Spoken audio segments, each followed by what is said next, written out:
The following podcast is a presentation of Project Entertainment Network.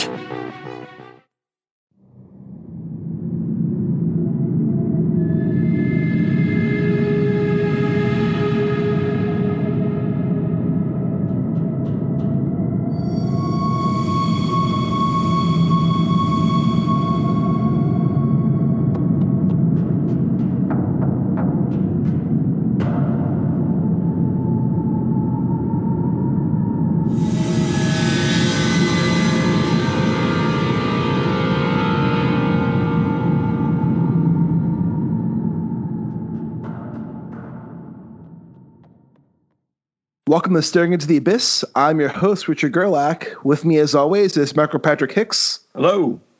Matt Brandenburg. Hey, hey, hey. And special guest, author of The Loop, Jeremy Robert Johnson. Top of the morning. Thank you for joining us. Trying that out. It's a good one. Top of the morning to ye. I don't think it gets said. No one says it very much anymore, so. No, not in the US. It just popped into my head, and I was like, yeah, that's a thing people say. I was not sure. Unless, like, you're pretending to be Irish, no one says it. Right. Oh, okay. Yeah, it's like a Darby O'Gill and the Little People greeting. That's probably where I got it. For today's episode, we'll be discussing another Jack Ketchum story, which is The Rifle, and it can be found in his wonderful collection, Peaceable Kingdom. Man, I need to read more of this collection. We've now done 2 of them, and both of them are amazing. Jack Ketchum's honestly probably one of the greatest horror writers to have lived. Yeah, absolutely. I mean, he just goes straight for the gut, and I don't think The Rifle is any exception to that. No. Not at all. There's The Rifle opens Peaceable Kingdom. It's one of those kick in the door opening tracks. It's like, hey, here I am. What are you up to? Here's what you're for. Oh, it's if it's your first Jack Ketchum story, it's quite the introduction. You're all the way in on your first step, yeah. Well, before we dive into The Rifle, we'd like to give a rundown of recommendations from media we've consumed this last week. Surprisingly, I have no movies to recommend. This is like a first. I know, right? That saves us a good 40 minutes on airtime. I did read a novella. I read Nemesai by Brian Keene and John Urbancik. Nice. And it's fun. It is a fun kaiju story. Excellent. Oh, cool. I didn't know it was kaiju. If you want to be specific, kaiju are technically supposed to be Japanese monsters, like big monsters. Yeah. But we use kaiju to mean big monster now anyway. It doesn't matter where they're from. Yeah. It takes place in China, where these 2 giant monsters have appeared after people start having what's called red dreams. And these 2 giant monsters have these giant mounts they're riding on, and they're just fucking leveling cities. And it follows people who work for Black Lodge. For Brian Keene fans, you kind of know a little bit about Black Lodge. Yeah, I perked up with that. How they're trying to defeat these Nemesai. And their connection to an old ancient Chinese emperor. Oh, interesting. So you said they're riding mounts? Yeah, they have mounts. And what they're just are they? It doesn't really describe. It says they have pig nose type things, and it doesn't describe them all too well. It leads you to think of it more in your imagination. Oh, well, that's fun. It's only 100 pages. I read the whole thing yesterday morning, and I had a good time with it. Yeah, I got that on my Kindle. I think that's probably going to be my next read after the book for next week's episode. You'll have fun with it, Mike. I think you'll like it a lot. I think so too. I'm looking forward to it. I mean, anything with kaiju is going to be fun. So yes, yeah. I feel like kaiju are going to be the new zombies. They're not played out yet, but give it a couple years. We'll see what happens. Well, as long as Ernest Cline stays away from it, I think we'll be okay. But Mike, what about you? I read shots. Shots fired early in the day. I read Repo Virtual by Corey J. White, which came out in about spring or summer of 2020. So we're going way back, Machine. Cyberpunk heist story where this guy is hired to recover a virus from the corporation that governs Songdo City in Korea. But he's kind of misled as to what this virus is, and I don't want to give away any spoilers from it, but it ends up being something that can completely change the world in ways that a simple computer virus could not. So you get a lot of augmented reality and cyberspace, but ultimately it is at its core a heist story, and it's got a really good noir feel to it, cast in the cyberpunk aesthetic. I had a lot of fun with it. I thought it was really good, but I don't want to say too much about it at risk of kind of giving away the whole plot. Now, wait, who put that one out? Because I think I have that on my to-read list. Well, you had brought them up before. They're a fairly new publisher called Tor. Oh, I see. So you just have all your guns blazing this today, don't you? Who is this Tor? What do you speak of? Are they a new, scrappy new publisher? Yeah, brand new, small press. Very few people have heard of them, I think. But they're going places. I see how it is. All right. Be that way. I'll keep an eye on that one. That sounds really cool. Yeah, I liked it a lot. He's got a Void Witch saga, which is kind of it looks a little bit like space opera fantasy kind of deal, and that one really caught my eye. But I haven't gotten. Is that also through Tor? Yes. Oh, so Tor's really putting some money down on him, thinking they're going to be their big ticket to the big leagues. Yeah, I think so. I don't know if if they found the Scalzi guy or not through him, but I hate all of you.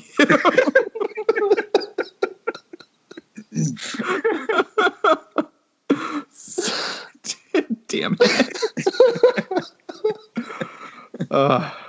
Whatever. So, Matt, what have you been up to?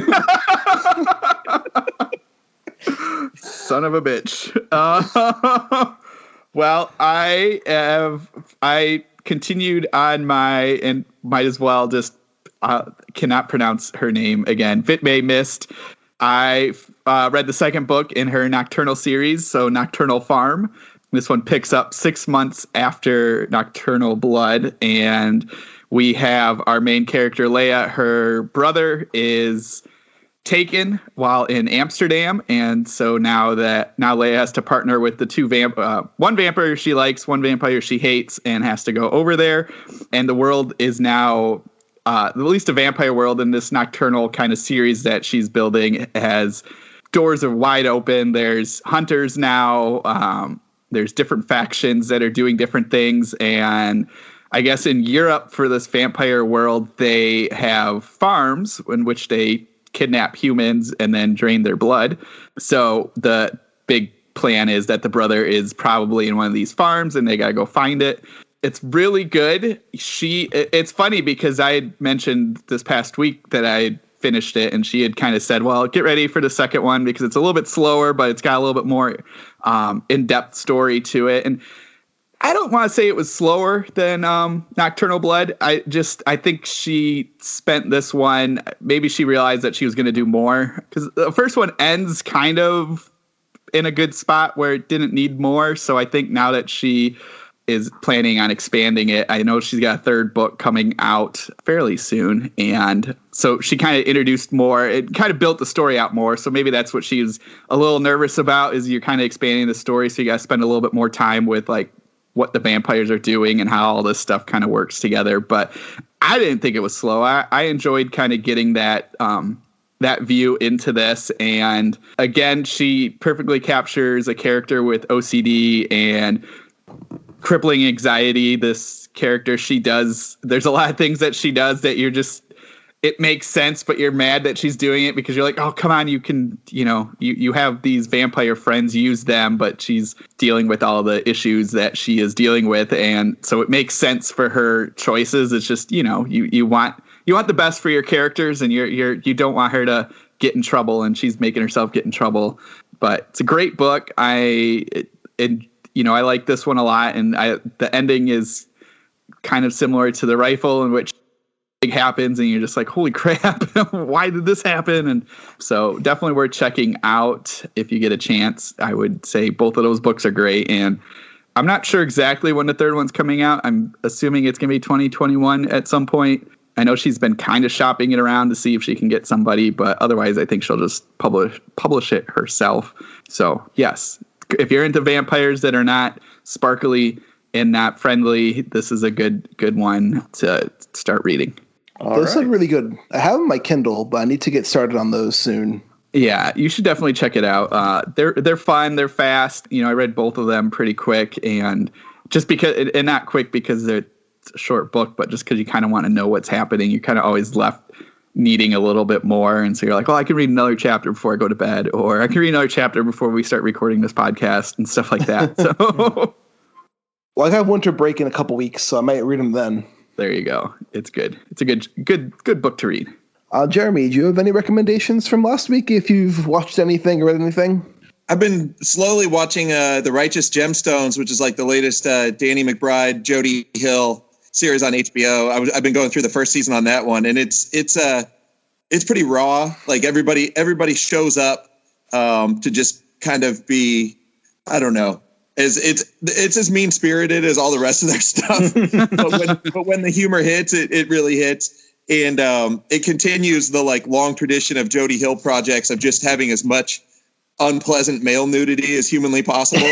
I'm starting to think is like, if you want to get into those guys' gang, if you want to hang with that crew, it's like kind of your initiation is at some point you got to do an awkward nudity scene for one of their projects.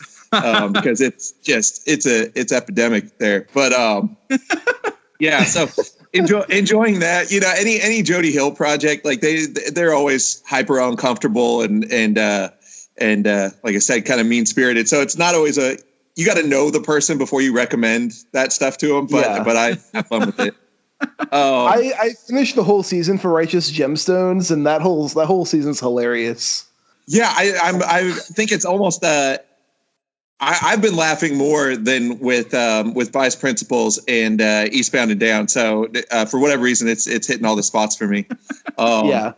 And then on the book front, just finished up a new one from Meerkat Press. It's a Keith Rosson collection called Folk Songs for Trauma Surgeons, which was one of those things where I thought I knew what I was getting into when I started reading it, but he's got I guess more of a literary style than I was prepared for. All the descriptions of the story sounded really speculative, and they have speculative elements, but he kind of does that Kelly Link thing where, there's magic mentioned offhand, or, you're dealing with the 4 horsemen of the apocalypse going on a corporate culture building cruise or something like that.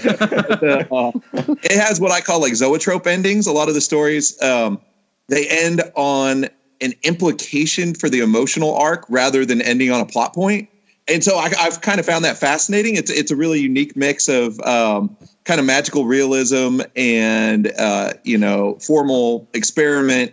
And it's really earnest too. It's just one of those books where you're like, oh yeah, these are all tough situations, but the author cares about the characters. You get that vibe from it. And I was really impressed. So that was a good read. And then I'm partway through a reread of Andy Davidson's The Boatman's Daughter, which is one of those where I just wanted to go back in and try and read it as close as I could straight through. I had to read it in a bunch of little chunks last time and enjoyed it a lot. And so I'm back on that one. And I definitely, I recommend that one all the time. But if you like Southern Gothics or you like the idea of, Winter's Bone with witches and fish boys, like that's a good one. Yeah, I read that one earlier this year, and if you want fish boy people, this is perfect. I like it. And I love that it's like, here's a fish boy, it's not everything's so naturalistic. So he's like, this is that kid that has the webbed hands and can swim super fast and the rat hunter. I'm like, oh, sure. Okay. I love too that like none of the characters were safe in that book. Oh no. Which you're like kind of thinking as you're going through, you're like, all right, I think I know who's going to make it through. And then note that somebody kills them. Yeah, no, I've got this new thing I'm starting to watch for where the more an author clearly wants me to love a character, the more certain I am that they'll die in the third act, which is almost like I said, it's authors want to have that emotional impact, but I'm starting to notice, I wouldn't call it a bait and switch, but I would definitely call it like, I'm starting to spot traps better. Yeah.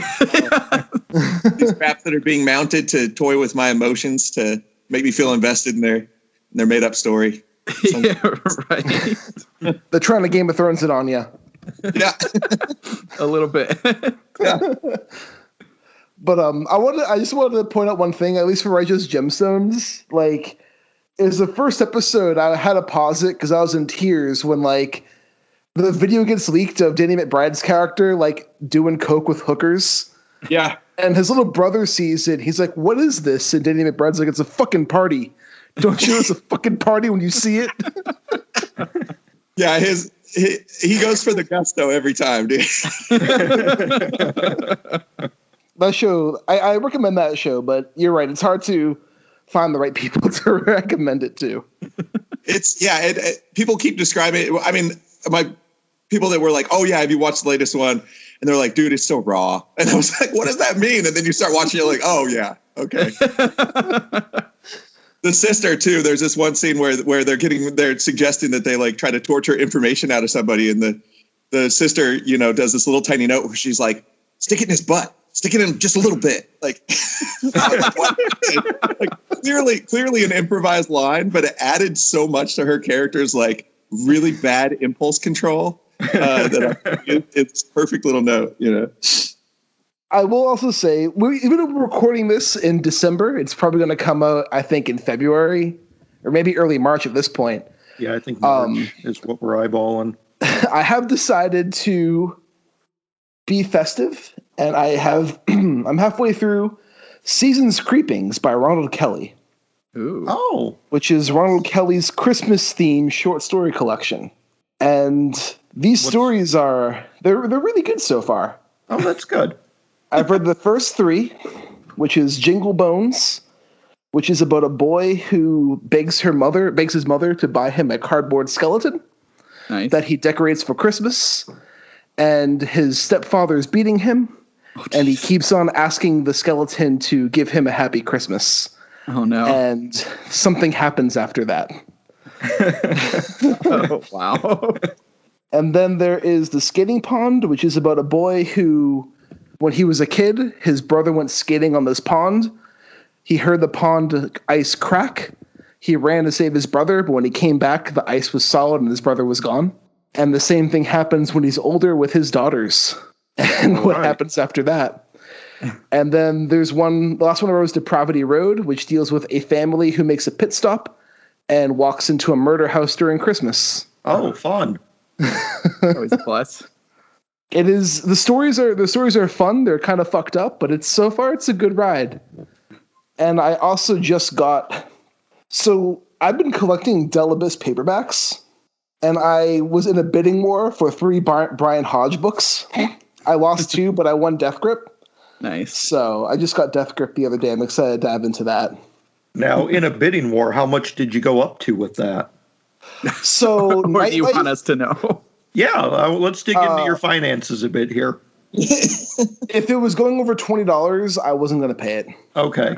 All right, that's fair. So you kept it under 20. Nightlife went to 17, and then the person outbid me at 20, and I'm like, I'm done with that one. Death Grip I got for $2. Oh, that's not bad at all then. That doesn't sound like much of a bidding war. Not much of an expense there. No, yeah, but it started off as like me, a penny fund. It was me and one other guy. We had to go back and forth. And he outbid me in the last 10 minutes, and I was like, damn it. And then the other guy for $2, he bid him up a penny, and he's like, I can't beat that. No one wanted Death Grip. No one outbid me for Death Grip. I don't know if that speaks for the quality of Death Grip, but I liked what I've read of Brian Hodge so far. So I'm excited to go into that. Well, it could be a good bit of ephemera at any rate. Yeah. $2 is $2. This is true. Is that with shipping? Shipping was $3. Okay, so $5 altogether. Yeah. That's Still not a bad bad. deal. No. It's not like the Halloween novelizations that are like $300. Right. But that's it. That's really it for me. It's been a heavy workload week. But if you guys have any other recommendations, you can put them through. Well, that's it on my end. I've been too busy playing Cyberpunk to do much else. Yeah. Me too. I bought myself Cyberpunk as a Hanukkah present to myself. Nice. Well, I watched, and again, we mentioned that we're recording around Christmas, but this is coming out way after, so it'll be such a, it won't make sense to anybody then, but I watched, Joe Bob Saves Christmas? Yes, at least the first movie of that, which I think was called, it has 3 names, but for some reason, Codename Santa sticks in my head. And this is what Home Alone wanted to be. And there's actually a whole, it came out before Home Alone. And there's Joe Bob talked about this whole concept, possibly the director was going to sue because they copied Home Alone a lot. But then he didn't because he still wanted to work in Hollywood. So he didn't sue him. But this movie is insane. It's a French movie. Correction? Yes. Deadly Games? Wait, are you saying this movie is called Deadly Games or a different movie is called Deadly Games? I opened up Shudder just to get the names. Yes. And for Joe Bob Saves Christmas, the first movie is called Deadly Games. Yes. And it says a man obsessed with Santa Claus snaps and goes on a Yuletide killing spree. Sort of. And then the second one is Christmas Evil. Okay, so yeah. It says 9-year-old Thomas waits for Santa Claus, but he's about to experience the most frightening night of his entire life. See, that one. That's the movie. So Christmas Evil. Maybe. There is 3 or 4 different titles for this movie. It's really weird. I think it was called at one point it was called Game Over, and then it was 256 Santa or something. Anyway, it's very, very strange titling, but this movie is absolutely insane. This kid wants to be Rambo and totally does. He's got the mullet. He's got sleeveless t-shirt and he's got weapons all strapped around him, and he lives in this castle that has all these secret rooms. And anyway, this insane person, it's never very clear why, except that maybe he got fired for being a Santa.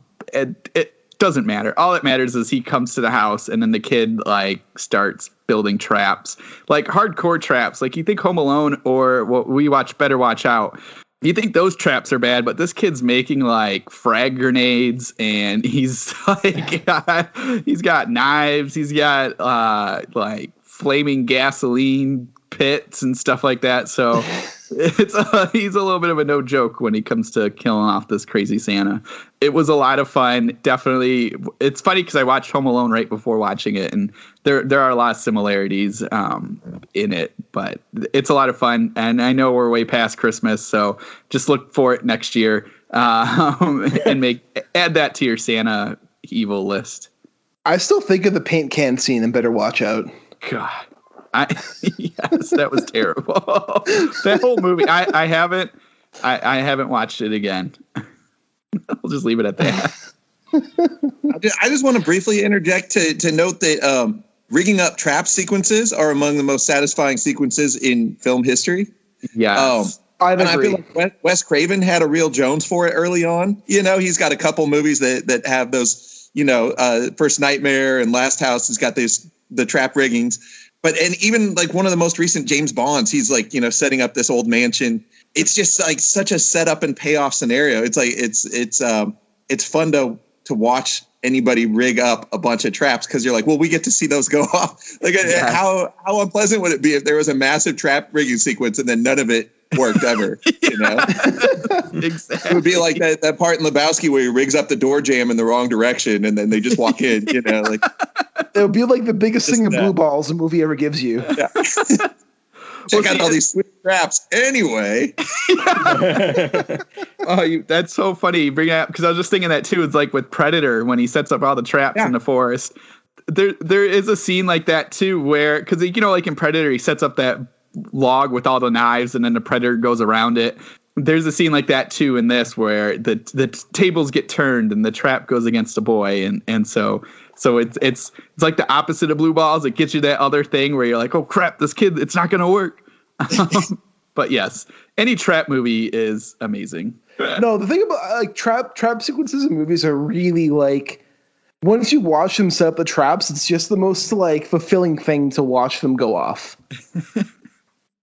I mean, you do have the challenge of specifically both Home Alones, like how he knew they were going to go in those certain directions, but you can look past that.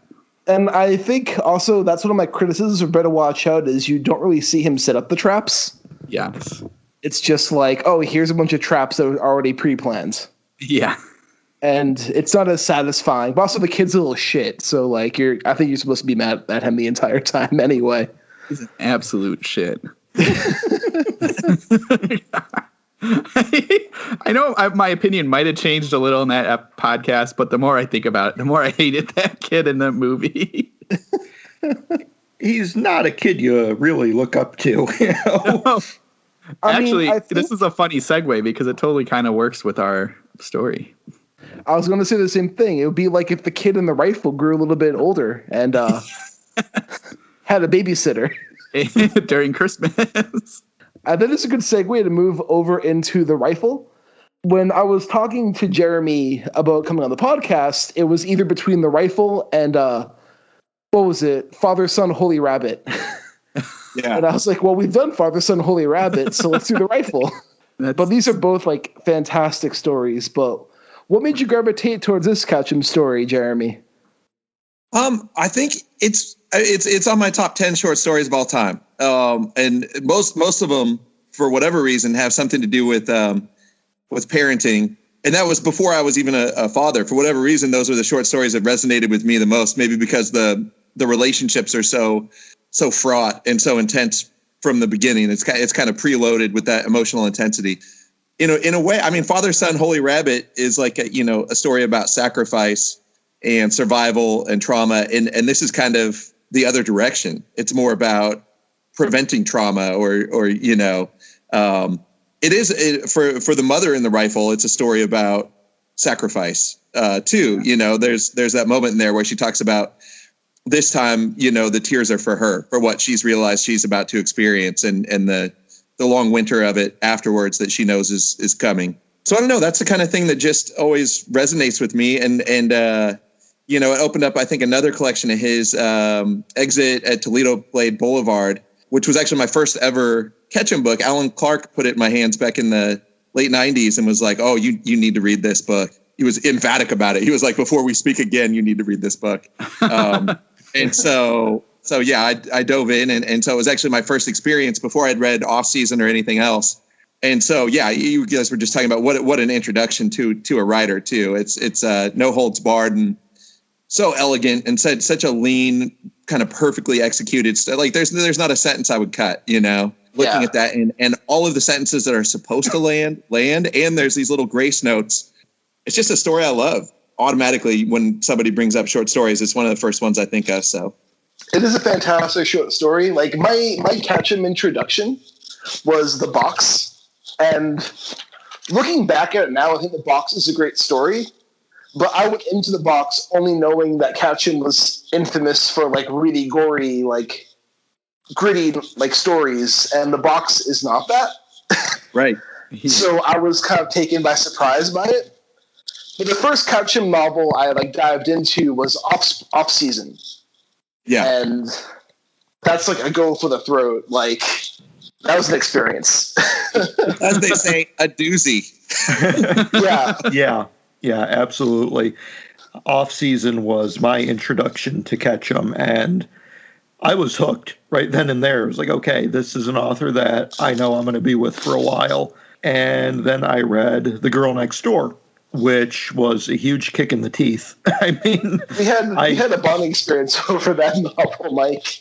Yeah, that was a good bonding experience on The Girl Next Door because, God, I'm still recovering from that book. I mean, Jesus Christ, that one is brutal. That one is just no holds barred, take your heart out and eat it kind of brutality. And it's just so emotionally complex and psychologically harrowing that it's fucking brutal. The Rifle does not get into those extremes, thankfully.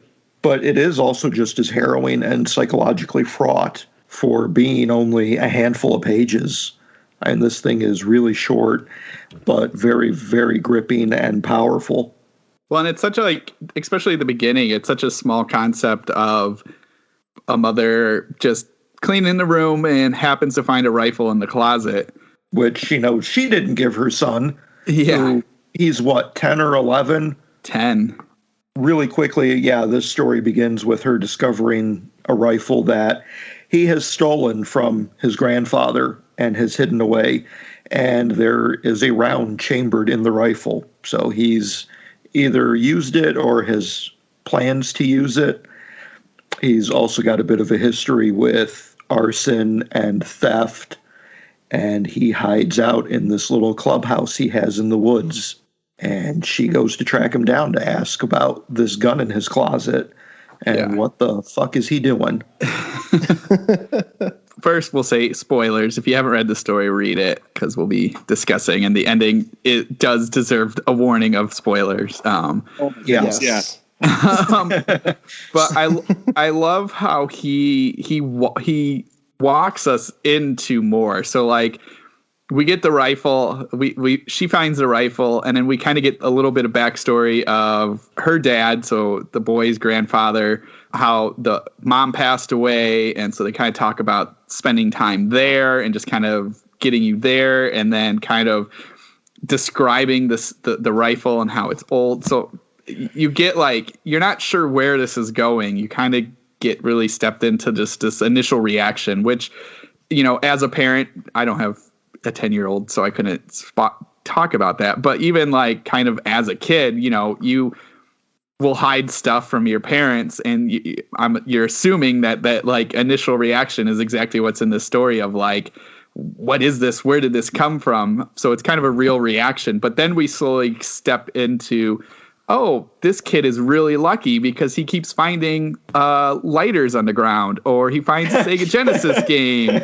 or, you know, the teacher didn't want him to come into school that day, kind of things, where then you start realizing, oh, something weird is this kid has something else happening. And, you know, it's clear why he's so lucky. But I love that that's kind of, we're seeing it from her perspective and her reactions to it all. Yeah. He makes his own luck, this kid.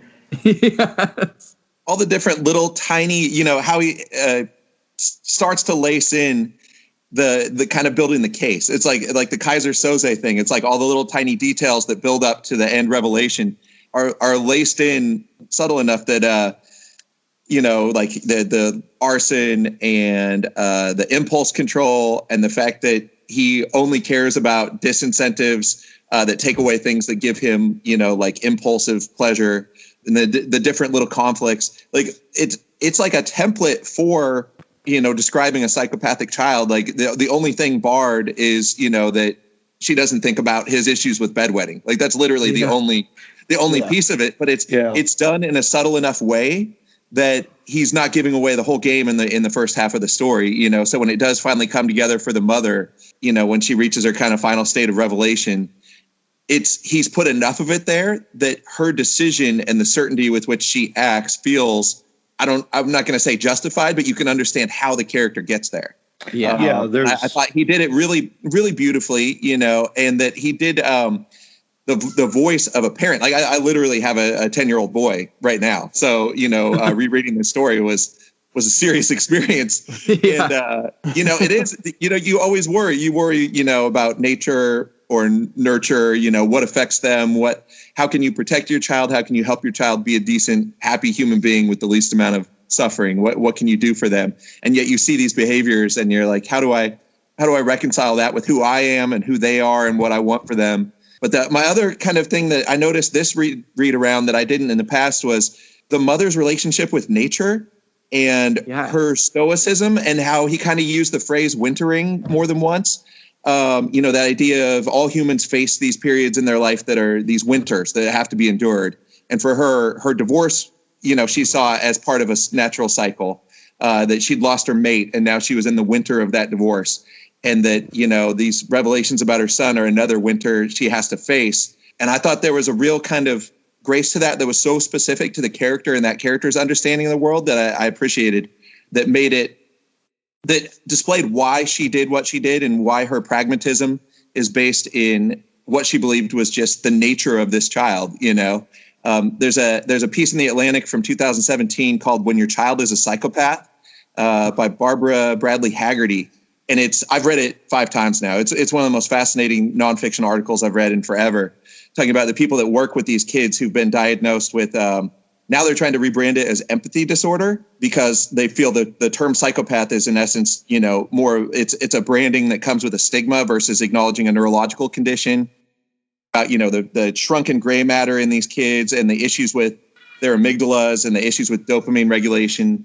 That's super fascinating. And what's interesting is how much of what's in that article is captured in Ketchum's story, even though it was written long before some of this stuff was even necessarily scientifically understood.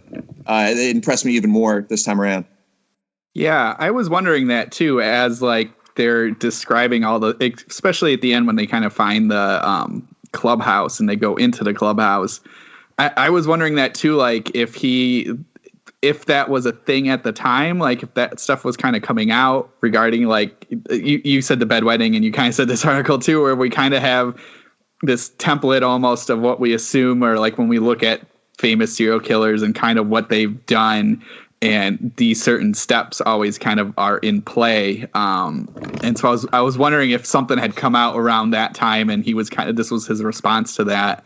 It feels like it. I mean, I think there was like the diagnostic stuff in the DSM for saying someone is a psychopath. Like it was behaviorally, it was observed, but their understanding of like the neurological bases for it, and especially for it being, this article from 2017 talks about the intractability of it. If it's purely neurological, when people's brains are developing, and they talk about the earlier they can catch a child and help them develop coping mechanisms. In essence, they can't fix the child's brain, but they can teach them to deal with impulse control.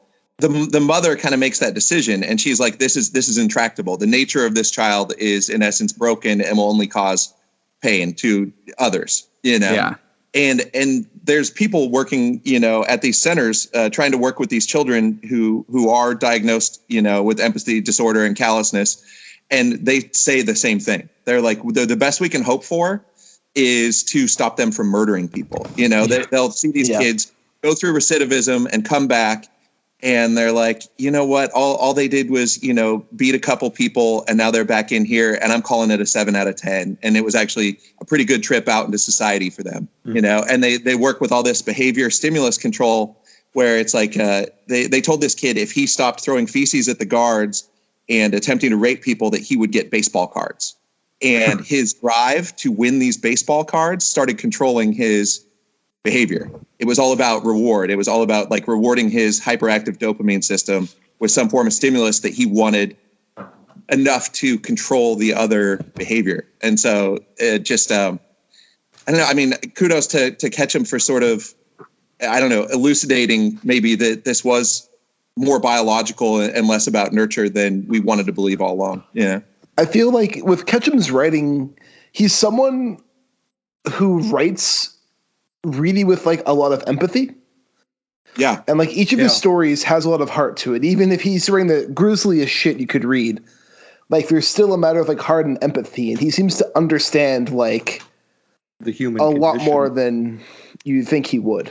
Well, he's not just grisly. He softened that, like with Girl Next Door, it's one, he gives you that kind of, that throwback Bradbury, childhood tone, which in its own way is a cruelty because of what actually happens in the story. But then for me, the experience of Girl Next Door was weird because I had read this massive reporting on the Sylvia Likens case prior to, and in real life, it's so much worse than even the book portrays. And, this is a spoiler on Girl Next Door, but he kind of, in the end, he gives you a little bit of an emotional out, and he gives you a little bit of revenge that you don't get from the real life case. In the real life case, it's just pure awful all the time, and it just gets worse. And so I was so shocked and so beleaguered by the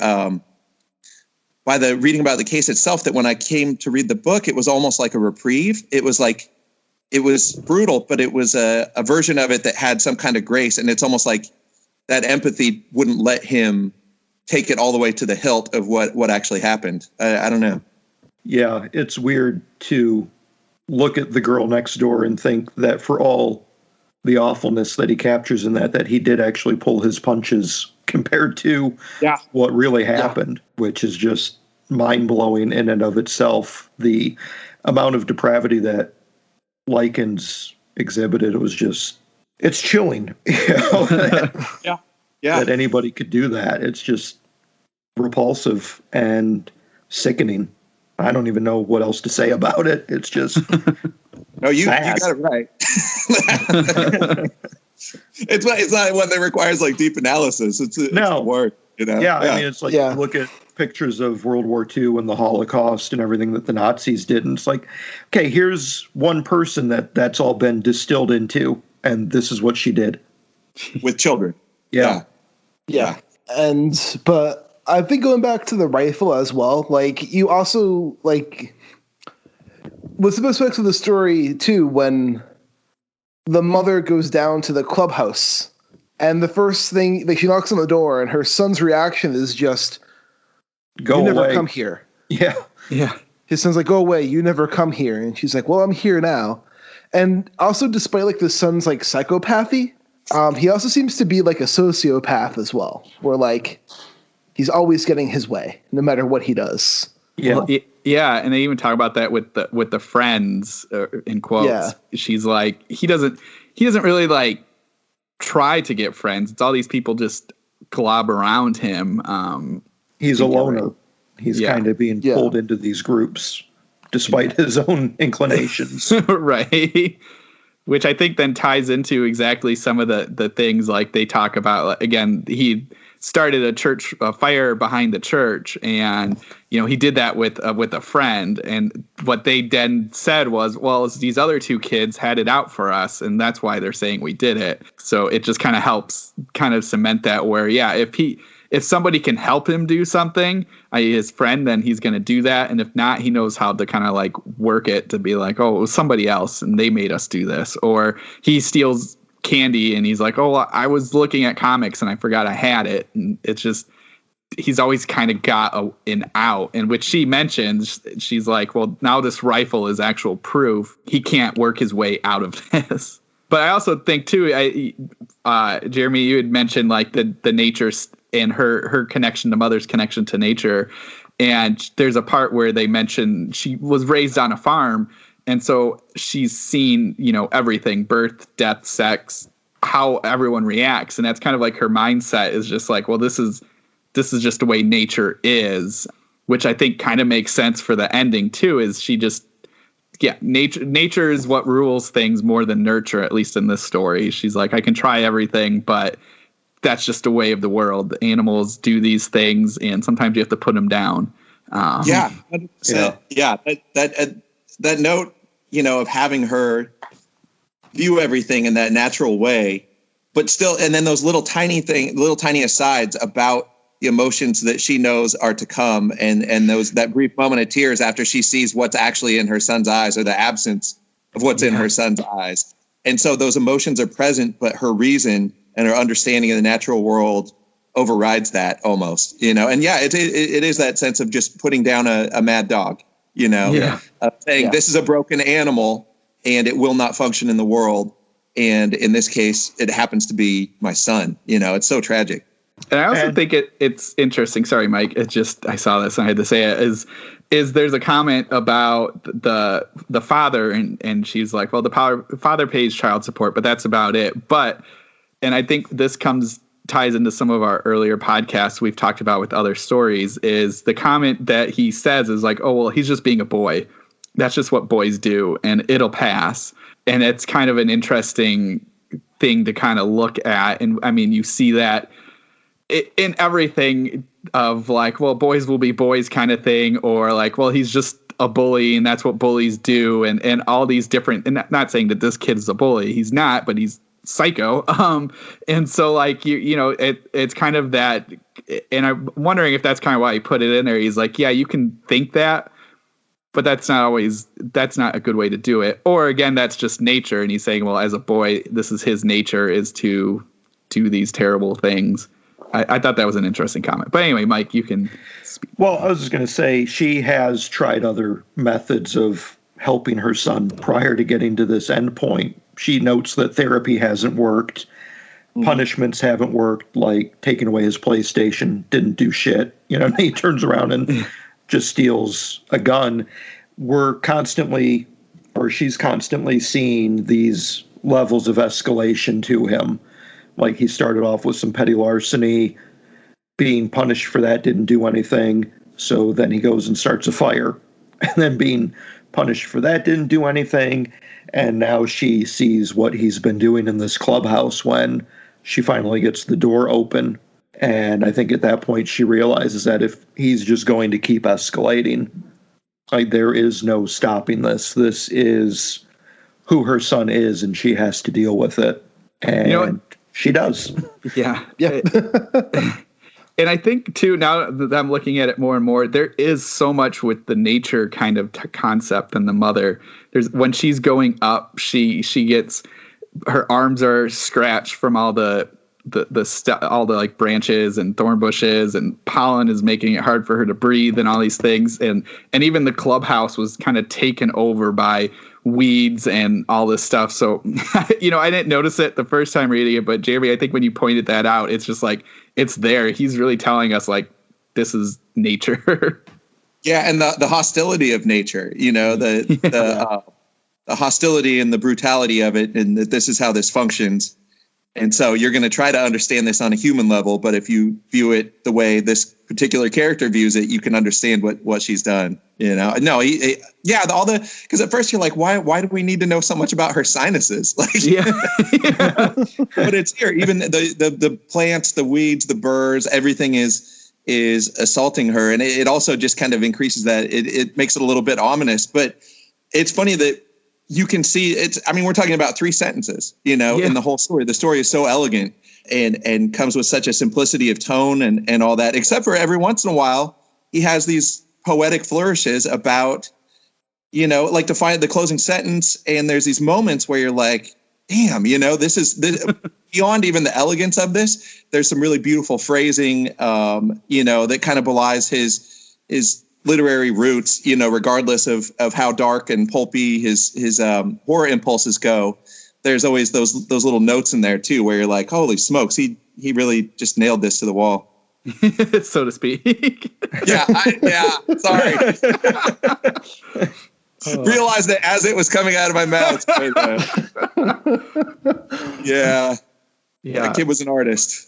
Yes, he was. We've done pretty good at avoiding it, but basically we can get into it now. This clubhouse is kind of just like a forgotten basement to a house, or like a cellar, and the house is long gone, but the cellar's still there. And the boy and I'm guessing the father at the time, they had cleaned it out and they built a door, and so they kind of made this little cave, a man cave. And basically when the door opens, and again, Ketchum showing off his skill, he tells us everything. He gives us like a paragraph or two about this place.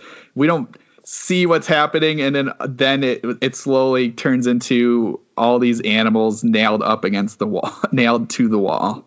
Yeah, including the box turtle that was brought up in the beginning of the story as well. Yeah. Which is some really good foreshadowing. Tortoise crucified to the wall. Poor little cat. He has cats nailed to the wall with their guts hanging out, wrapped around their necks. Mm-hmm. And I love too. That's like when they're kind of talking, and he's trying to keep her out of it, and she's like, "No, I need to go in there."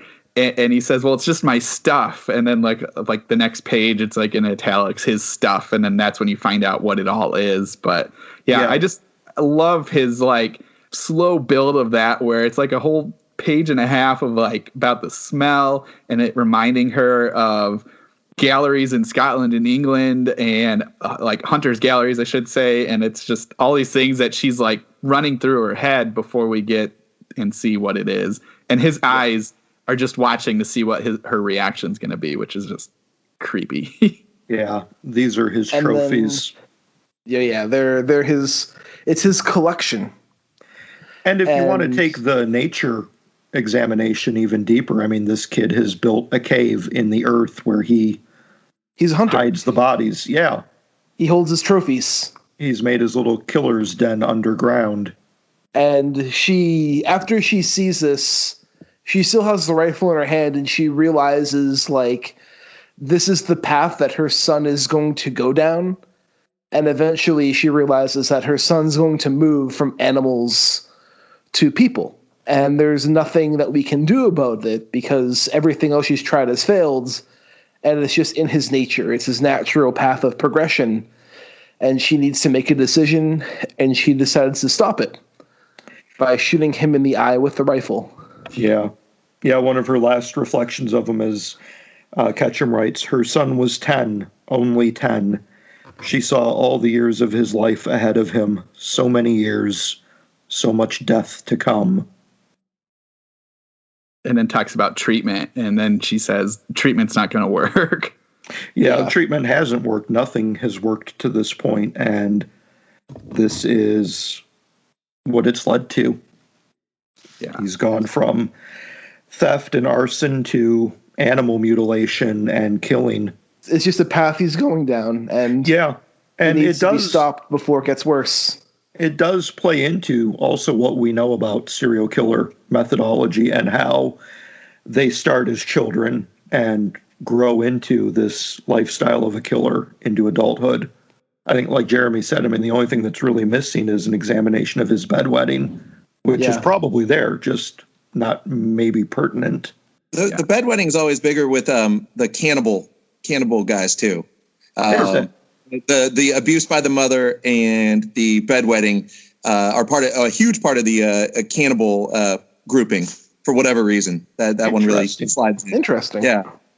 Which, if you ever read I read this book, a true crime book called Cannibal Killers when I was a kid, and it was the weirdest thing because it literally was just this blank template. The abuse was by the mother.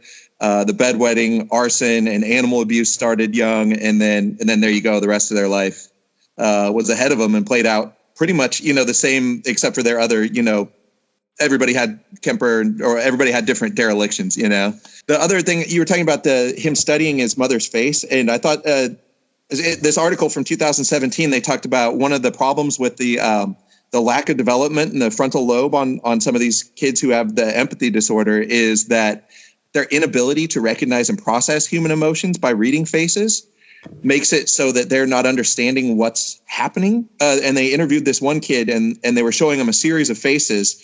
And when they showed him a face that was a person, just aghast with fear and shock, he said, "I'm not sure what that one is called, but it's what people do right before you stab them." Oh, Jesus. Wow. Which totally haunting sentence. But, so they talk about just, these damaged brains, and the best you can hope for is prevention. And in this case, the mom went, instead of, mitigating, she went for full prevention. Yeah.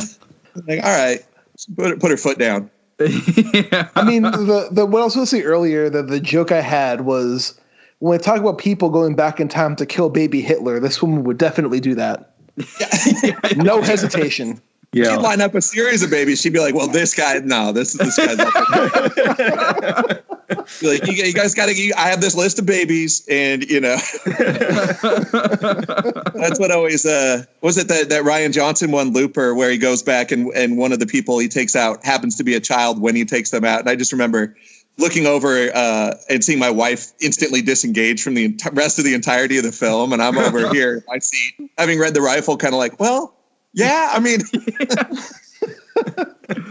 this is the point there. Here's your future.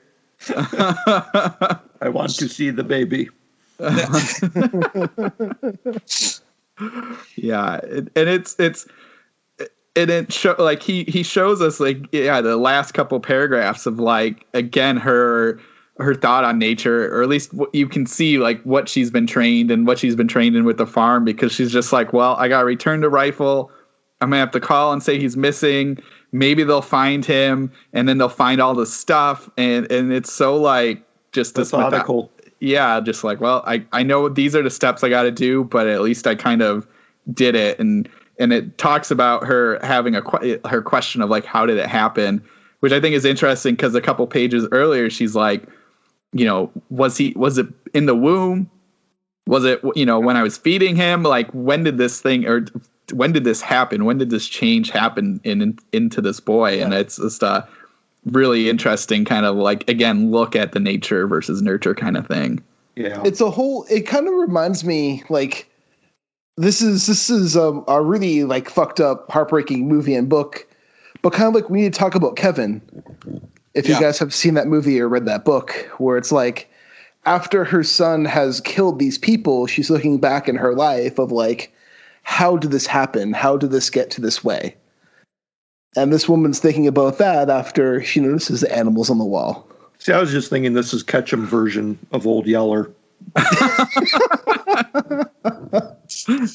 Yes.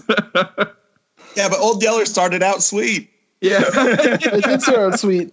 This is with both, we need to talk about Kevin in this. There's that power of like of parental denial and that ability of love and attachment to override the truth too, and I think that's part of what makes the story so sad and so effective is when she asks those little questions and, she says, where did this go wrong? And she wonders what her culpability is in it. And that's one of the crushing weights of having a child. And it's one of the biggest fears, can you do right by them? And if something is, if they're born with something wrong or something goes wrong, how do you ameliorate that? How do you help them live and suffer less and still be a good person in the world? So, I'm guessing the rifle's maybe 3,000 words. Like, I don't know how he conveyed so much in so few sentences, but it's just a wildly elegant story. It's one of those like when Ash is admiring the alien in Alien, it's like a perfect machine and it's so beautiful. And that's the rifle's one of those stories where the lottery, there's certain moments where you look at a story and you're just like, oh, okay. Even with a lot of other short stories, I can look at it and I can say, oh, things could have been excised but the rifle is just pinned to the wall. It's perfect. Yeah. Well, Ketchum had an incredible knack for being able to do so much with so little. Even like if you look at this, and I was thinking, I couldn't remember what story we read with Chad was also in this. It was The Visitor. The Visitor. So yes. These are actually the only two Ketchum stories I've read. Because just because of the other ones, I've freak me out a little bit. But what I like about this one and that one too is he does this cool thing where up into a certain point, it's not, it's just like a I don't know. It's not like a horror story. It's like this one up to a certain point, you're just like, oh, it's this examination of a mother and daughter or son and, dealing with, there's divorce, dealing with this kid acting out, because there's even a comment about how oh, well, he started slipping after the divorce, his grades started slipping and he started doing all these things. And so you kind of it very easily could be just an examination of that kind of relationship. And then he then throws in the gut punch as we slowly explore more of what the rifle. And that was the same for The Visitor too, where it's kind of this examination of this older man, his wife passed on and him kind of not being able to tell his stories to anybody and him spending each day at this hospital meeting new patients. And then, as we discussed in that story, and if you haven't read it, read it, but it's also happening during a zombie apocalypse. So but you don't see that. You only get small references of it. And that's what I'm guessing a lot of this collection maybe is like that, but at least having read these two stories, it's really kind of cool to kind of see him doing this. I've heard enough, and we discussed Girl Next Door and the other ones where it sounds like it's a major gut punch probably throughout most of it, but with these ones, it's cool to see that he can kind of write these really emotional stories that very little could be tied into horror until, say, the end, actually, for both of these stories, where you don't really get the horror until you open up that cellar door and see what's happening and then totally realize what this boy is. And I love that he can do that. And like we said, so short, but just even in that short of time, he can just give you a couple paragraphs and you're just totally floored by what this horror could be. My friend Chris Sagnussem, he describes short stories like this as trapdoors, You're standing there and the ground is solid and it's fine. And, 2/3 of the story is set up. And then and then boom, they pull the switch, and there goes the trapdoor, and everything's out from under you. Which I think Ketchum kind of pulled that off again with Off Season in long form. For there's that opening scene to kind of set up the peril of Off Season and that there are cannibals attacking people, but then he goes 60 pages of character development after that, just building up to the next kind of explosion, and then that menace that is there just goes completely crazy for the remainder of the book. But I've always admired his willingness to kind of lay back in the cut and let that build happen and let that menace be present and get you engaged first. And then, and then he flips the switch.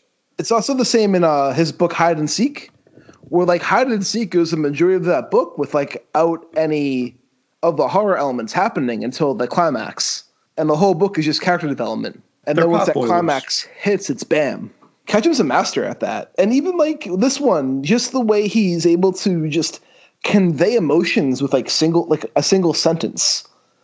Where at the end, after she kills her son, when she's like, and then she will call whoever, another missing boy. Sooner or later they'd find him, the combination padlock in his pocket, and they'd wonder, who would do such a thing? Such things.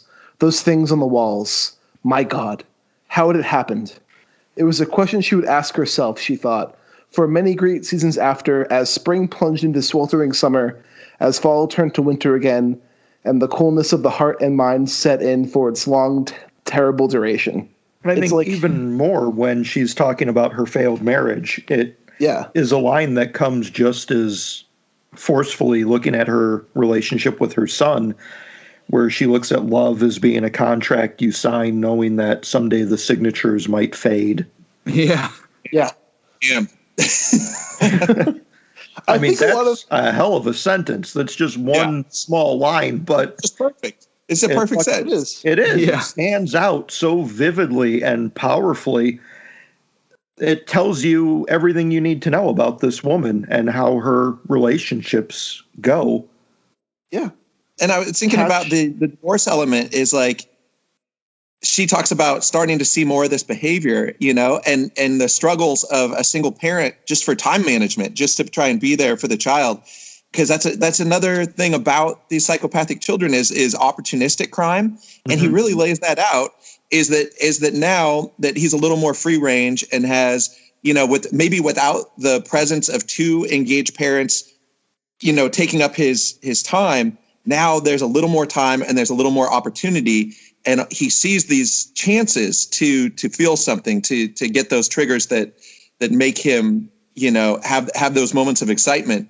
And so it's part of how it's presenting itself. And it doesn't place the blame on her or the divorce, but it simply shows, okay, here's, maybe why the escalation is happening is he's out there in the world more and the opportunity presents itself and he can't stop himself from taking it, Yeah, actually, that's a good point because, too, when she's going to the clubhouse, she talks about the path being big enough for a boy, which exactly is what you're saying is meaning she doesn't go out there. She hasn't created her own path, meaning that he can just go out and wander and do his own things. So, yeah, that's a good point. He knows fully well this is kind of his safe space. This is his territory. He can do what he wants out there. And for me, that was a chilling thought when he's looking at her. We never get into this boy's head at all. It's all confined directly to the mother. But when she's looking at him and his eyes show nothing, you can kind of imagine what's going on in his head where you're wondering, is he going to spin another lie to try and get out of this, or is he going to kill her? Yeah. Mm-hmm. Yeah. It kind of reminds me, I'm not too sure which came out first, but I'm pretty sure The Shed inspired Richard Chizmar, not The Shed, The Rifle inspired Richard Chizmar to write The Shed, because The Shed's pretty similar to this story as well, with a mother finding her son's secret killing trophy room. Yeah, I was trying to find out when this story was written and how much of it was a response to Columbine, because I know this was an early 2000s release. Well, this collection came out 2004, but it was in a different collection before this one. Yeah, because it looks like this was reprinted, the copy I have, by Amazon in 2003. but I don't know when the rifle itself was written. They don't give any indication, just that the book as a whole, text copyright 2003. We could be back as early. Exit at Toledo Blade Boulevard. I read it in that limited, and it was in that in 98. Okay. Compiled. So it could be 90s, but again, it could still be in that range for sure. Yeah. According to a website I just found, it was published in 1996. Because I know when I first started reading this and she finds the rifle, I thought, oh boy, he's going to be a school shooter. I thought that too. Me too. And it ends up being, I don't know if worse is the right word, but more complicated than that. Yeah, but that's interesting. That's an interesting frame to look at this story too, is before and after that. I mean, obviously reading it now in 2020, where school shootings are quite common, unfortunately. They're like a daily thing, or they were before the pandemic. Right. So, but it is like, that does frame your mind a little bit, because I thought the same thing up until when they started describing some of the other stuff. I was like, oh, this is going to be him responding to somebody at the school, and that's why she found the bullet, and that's why he's got the gun, and it's clearly not that story. But it would have been interesting to read this maybe when it first came out before then, just to kind of see what that thought process was, or see where we would have thought about it when they first found that gun. Because that's interesting. I think too, probably the rise of public interest in serial killings. I want to say probably around the time John Douglas published his first book about being an FBI behavioral profiler and looking at like Richard Ramirez and Silence of the Lambs type stuff. So this might have been a hot button issue that he was writing in response to, something that was on his mind at the time. I also think Ketchum just, even like, I've just read, I didn't read more of his short stories, but I feel like most of his stories are either a response to something or it's kind of a reaction to something. Where, like, I remember listening to an interview when he was talking about off-season, when he began writing off-season, and he said, like, all these grindhouse, really gory horror movies are coming out, but nobody was writing stories like that. So he wanted to try to emulate those types of movies in the story. I think a lot of what he did is usually a response to something. It feels like he's trying to reconcile things. Like a lot of these things feel like discussions with something that has set him back on his heels, you know? Yeah. Like, why are we like this? How are we like this? Are we, you know, or like weed species, like is the human race a forgivable thing, or is it inherently evil? You know, I feel like there's that conversation is a long one throughout his work, where it's very much just a response to, is this truly what and how we are, you know? Yeah.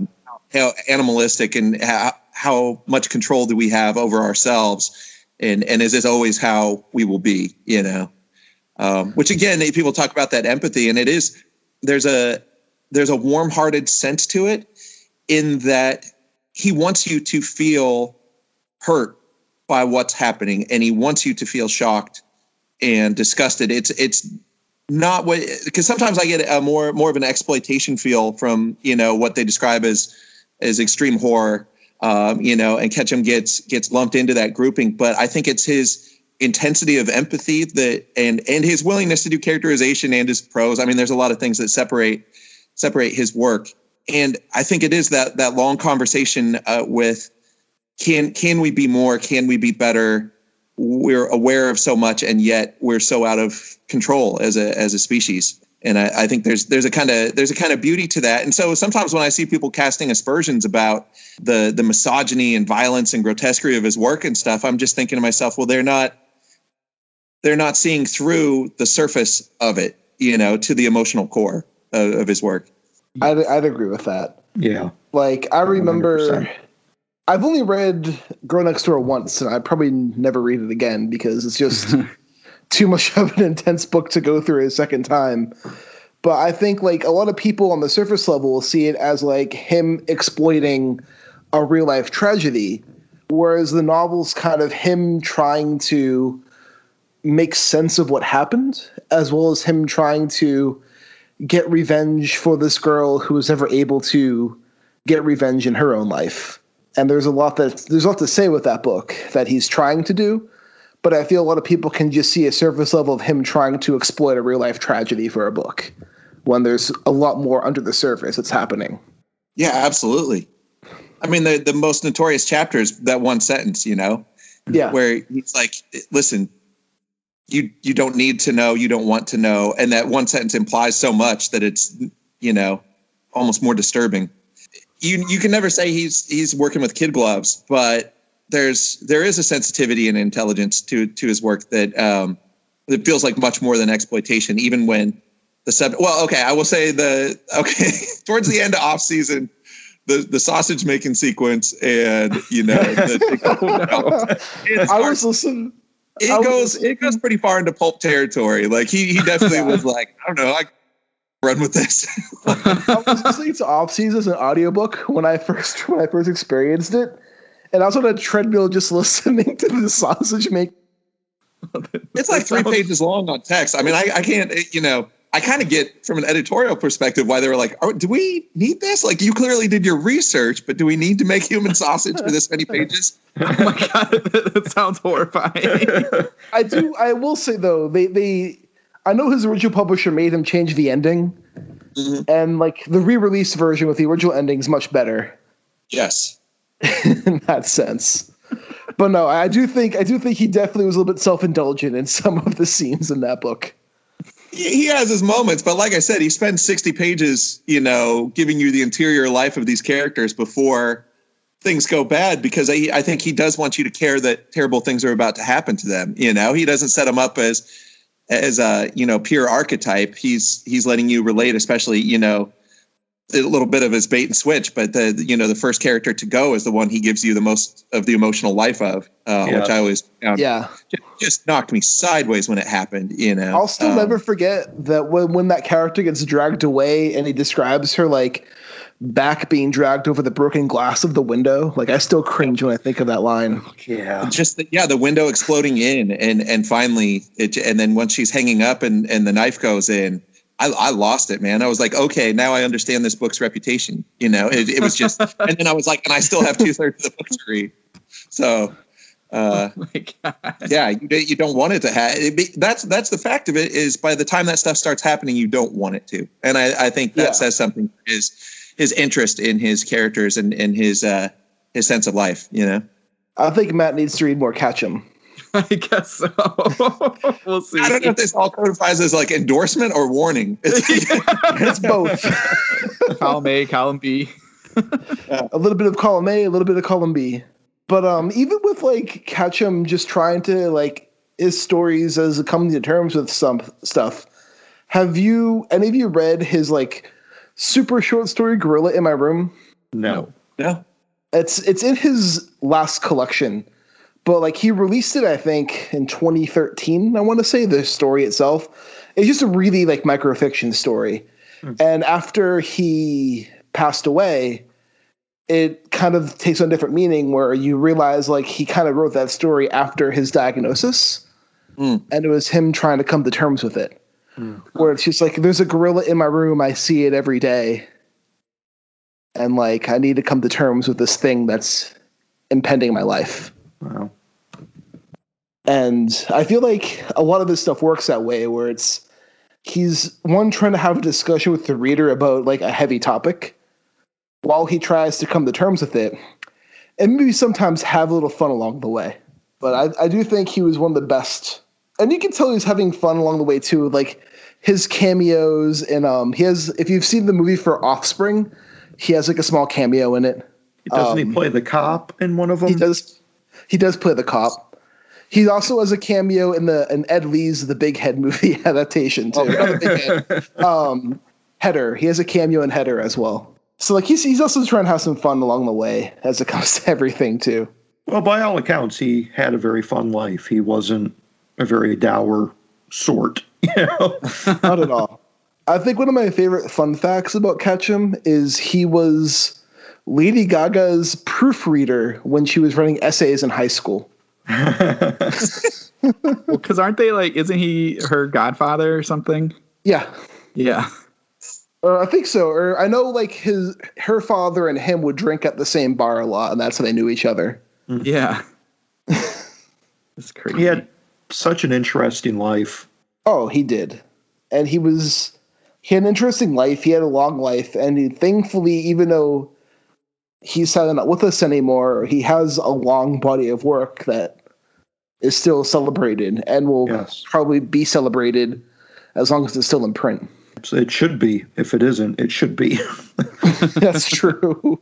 But I like this discussion. We went from the rifle to we need to talk about Kevin to the girl next door to just the importance of Jack Ketchum.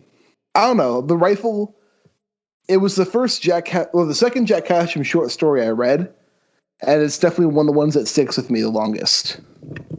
Yeah, I mean, it definitely hits on a lot of parental fears, even though I don't have any children, so as fathers, how was it reading it as a father?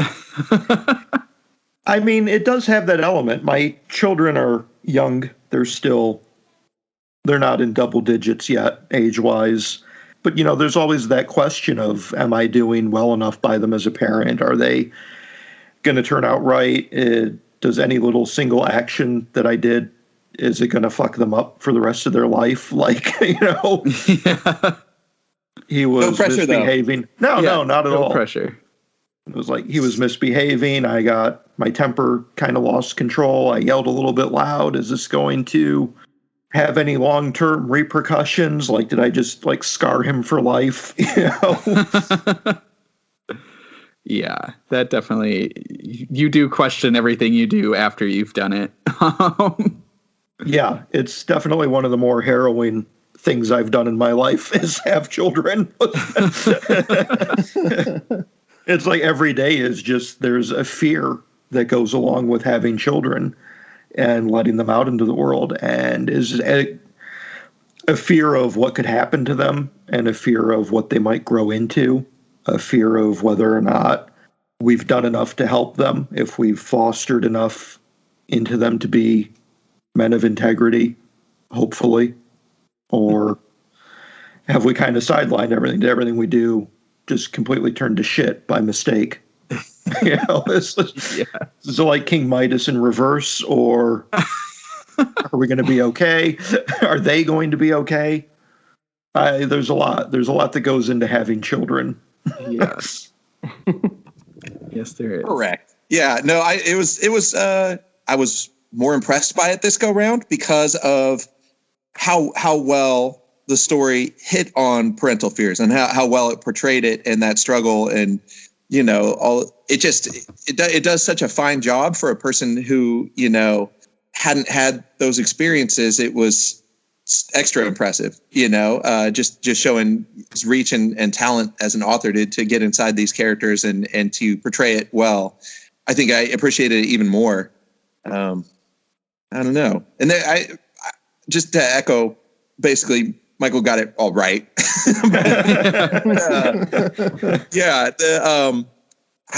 It's maybe in Who's Afraid of Virginia Woolf. I can't remember exactly which, but one of them, there was this line about, the hubris of pretending you can affect who your child will be. Like, yeah, almost like there's all, you can go this other direction and be like, it's all this self-determination and parents just like to delude themselves. But basically all you did was make another human and then they're going to be who they are, because you see that with helicopter parenting and over parenting and stuff. These people who are like, I am going to custom engineer this child to be my personal dream. And it's like, that's an absurdity in and of itself too, as far as the nurture aspect goes.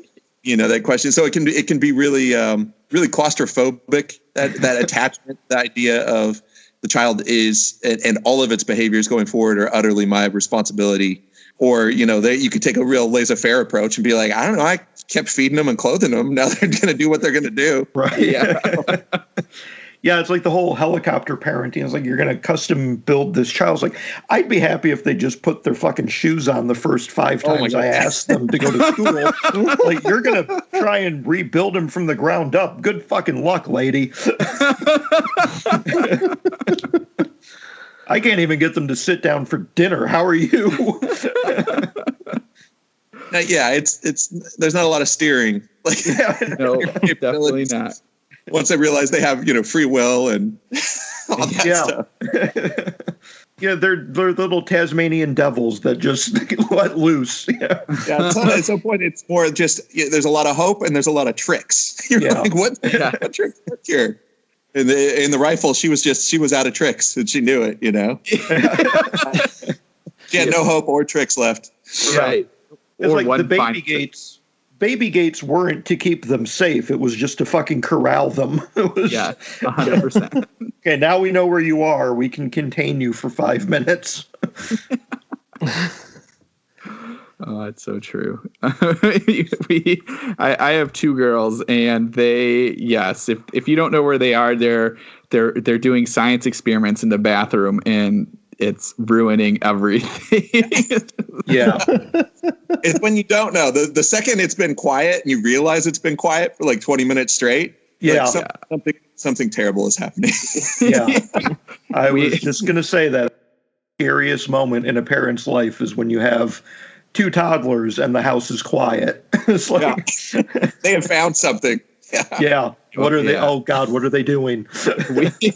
What have they discovered? Adrenaline dump and run up the stairs. We had put new carpet in their bedroom, and I want to say within a month there is nail polish all over the middle of the new carpet. It's like it's just there now. And we're like, well, that's what happened. Yeah, see, I mean, that was kind of just dumb on your part to get new carpeting for children that young. I mean, that's your own fault, man. Yeah, it's like I'm looking forward to like 23 years I can get a new couch. Yeah. Oh yeah. We were looking at furniture, and I was like, I feel like we got 6 years out before that's instantly damaged. Let's hold off on that particular investment. Yeah. Like, we better get all the warranties on this one. Well, in our defense, the people that lived here before, for some reason, thought it was a great idea to have white carpet everywhere. Oh my God. It's never okay. Yeah. We have 2 dogs and 2 kids, so that white carpet turned gray really fast, and so we're like, we need to change it, and then we changed it to darker stuff so we could hide all that mess, and then they found a new way to make it work. Yeah, the previous owners did not have children or pets, let alone both. I know. So it was like within 2 weeks, and it was just like, all right, I guess we need to change this. Yeah. Yeah, white carpet's like what you get when you also have only glass top furniture and a lot of cocaine. Like, and then black towels everywhere. Black towels and white carpet. Glass top furniture. Sweet audio setup. Just way too much cocaine. Great jogging suits. I know where you're getting at. A lot of gold chains. Yeah. A crazy neighbor. It's a vibe, dude. Yeah. It's a vibe. Very 80s cokehead lifestyle. It's the neighbors in Christmas Vacation, man. Living the dream. Oh my gosh. I know. So the gray jumpsuits. Oh my gosh. The dream is to get a cocaine palace. Someday.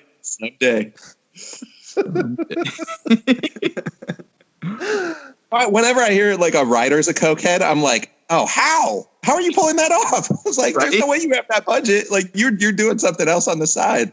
Yeah, seriously. Like, you are definitely dealing. You are also dealing. Yeah. Unless you're Stephen King.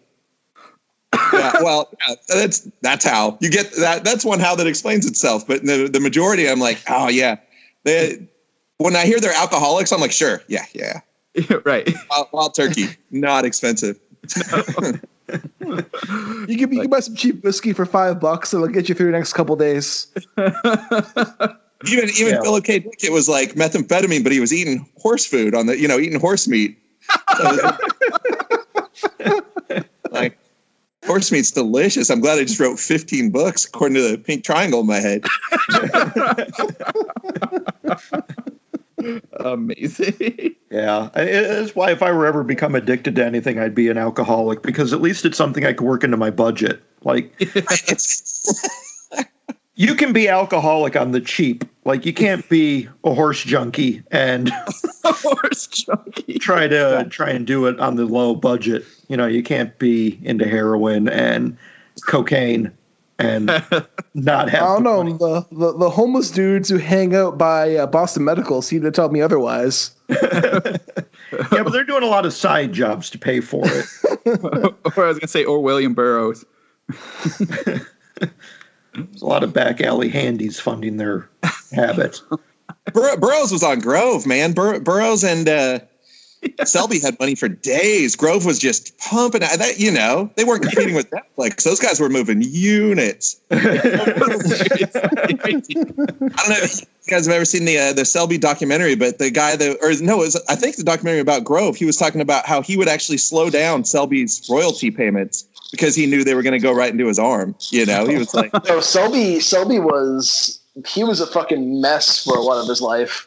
That's another guy. I don't know. I rank him. I put him and Ketchum in a very similar box as far as guys who wrote with great clarity about suffering and about pain, and who wrote about really awful things, but wrote about it from a point of love and empathy, you know, and confusion too. Yeah. Last Exit to Brooklyn is like one of my favorite books of all time. Yeah. That book fucked me up the first time I read it. It still fucks me up, but the first time I read that book, I was like, holy fucking shit. And the fact he wrote it, like, strung out on, like, H is something else, too. Seriously. With his busted typewriter. Everybody's like, he's so frustrated with his punctuation. It's like, no, he's high and his typewriter's broken. Like, he decided an efficient way to, you know, generate apostrophes, dude. It's a complete vibe. Yeah. Well, no quotation marks. He did it on purpose. Uh-huh. Yeah. And then when you see people emulate it, you're like, yeah, no, that was a happy accident, dude. It wasn't a stylistic choice. Yeah. Sure. I didn't read more Burroughs. I read Naked Lunch once, and that was an experience. Yeah. Junkie. That's definitely on that. You only need to read it once. Yeah. That's one of those books too, where with like Girl Next Door, people are like, "Oh, I watched Irreversible 12 times, bro." I'm like, you didn't need to. Like, that's the point of all those works is, you know, it's a one-time experience. Like, I question psychological foundation of people who return to those works over and over again. Like, what are they extrapolating from it? Because it's clearly not the message that was artistically intended by the creators. You know, Yeah. like Anika's thing about like none of the people who if you understand the point of funny games, you will never watch funny games. Yeah. And then he was like, here, since the Americans can't read, I have to make it again in English because I mainly made it for them. And I was like, that's kind of an asshole move. Right. But also correct. You know. I don't even know anyone who could watch Irreversible a second time. Oh, God. Oh, Like, one of the most chilling things, the review in the New York Times, they went back a couple times, you know, and I get that from a reviewer's perspective, you know, there's a lot to process there, but they talked about people who would show up only for the 8-minute sequence in the middle and then leave. So there were people who had actually timed out the arrival and were coming solely for that scene and then leaving. That's messed up. I saw that movie once, and I'm still like scarred by it. Yeah. One go round's good for a lot of that stuff. Yeah. I was a kid reading Naked Lunch, and my mom walked in while I was reading one of the sequences, and I was just like, I felt so. I started sweating. Yeah. I was like, "Don't move! Don't let her look over your shoulder. Just keep reading. It's all good. It's just a book. It says Norman Mailer's name on the cover. Like it's fine." You know, and then. Yeah, it's one of those very few experiences I had where I was like, it was transgressive enough to where I truly had like moral qualms about my experience of the work, you know, which means it's effective though. Which means it's not, to me at least, it's not exploitation. You know, it was that effective. I've been debating watching Martyrs a second time. Then I'm like, no, I don't need to. No. Oh, yeah. That's again. Yeah, once is enough. And I'm in the faux profundity camp on the ending to that one. I don't know.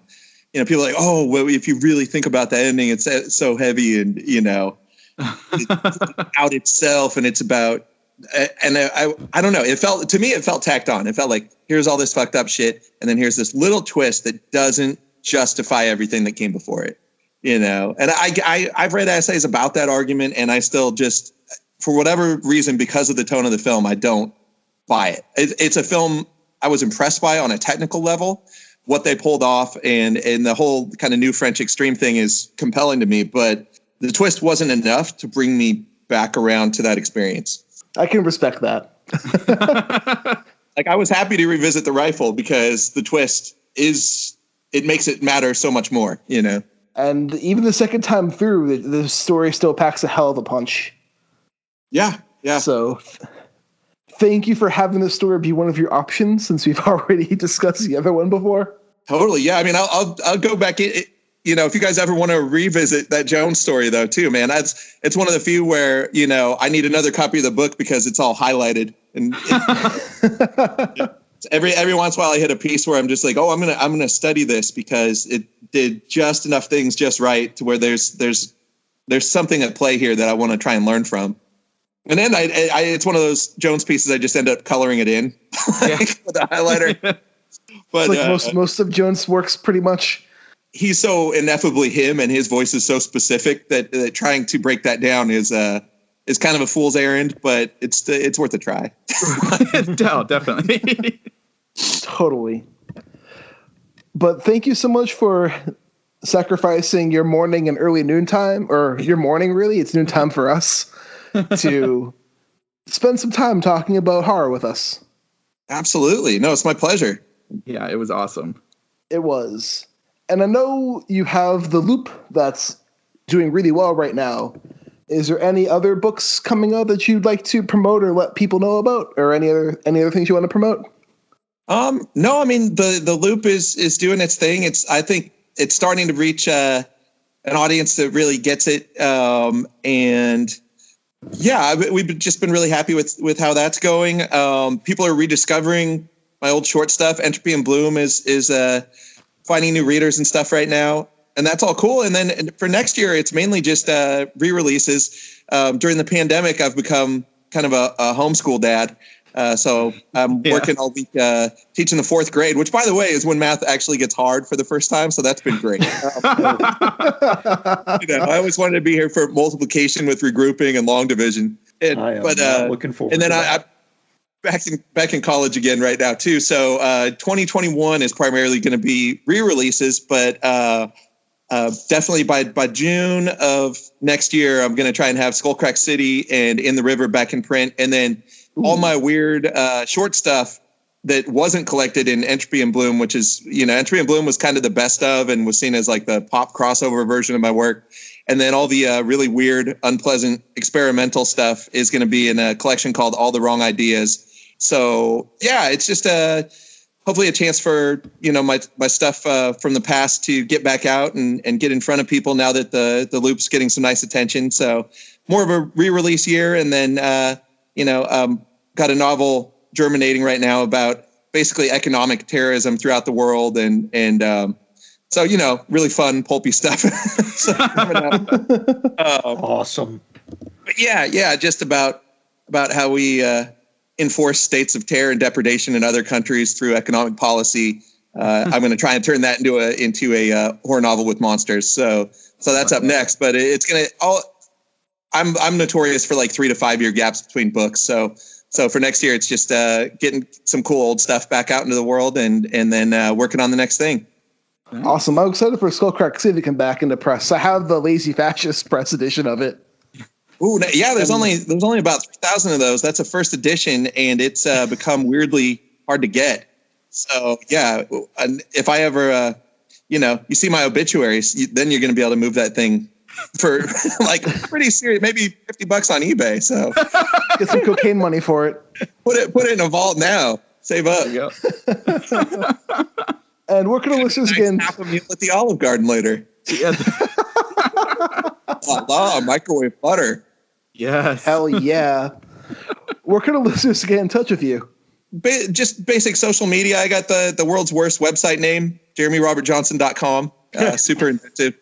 And I'm trying to get off of Facebook, trying to justify that to my publicist. I want out of there. And I'm having a lot more fun over at Twitter now. So Twitter's kind of my main hangout. And I'm on Instagram too. So basically, standard social media platforms. I'm out there, and I'm surprisingly accessible considering how many weirdos message me. I got some creepers, so I've become less accessible over the years. But sorry. Also, that. side note, don't send really weird books to the prison books programs. You will get weird pen pals, real weird pen pals. I was in my early 20s and I was in Portland. I was like, oh yeah, this is I just think it's great that this store Reading Frenzy is sending all these books to the Multnomah County prisons and stuff. And then I found out that sociopathic meth heads really dig what I do. So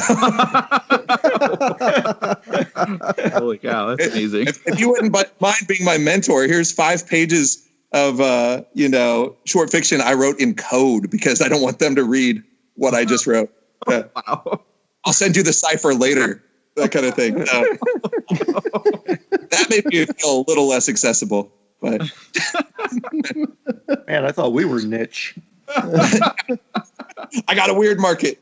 But they're avid and they reread because you can't reassemble a fan at 4 a.m. in your prison cell. Yeah.